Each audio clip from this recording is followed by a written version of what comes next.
not just theory, but how to implement. We really do things in a different way than what the majority of the real estate industry is doing. To be able to interact with people that have all that, just invaluable. 3 days of just marketing is exciting for me because, I'm a marketer.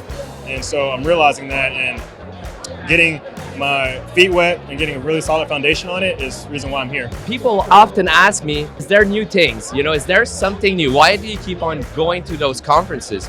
Well, first of all, I keep on going to them because, I've only implemented about 30 to 35% of the Craig Proctor coaching system. And that led me to make about 450 sales in a year, only implementing 35% of the system. And now I got all the blueprint of everything, and I can just go back to my business and do it myself.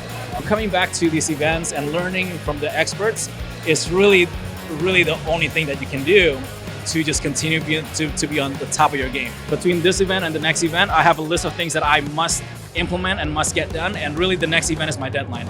Without a deadline, without a must, it's just a should. And when it's a should, nothing's gonna get done. So I love having another event as a deadline for me. Make sure that you get to the Craig Proctor coaching site and register your seat for the upcoming conference. Go serve big.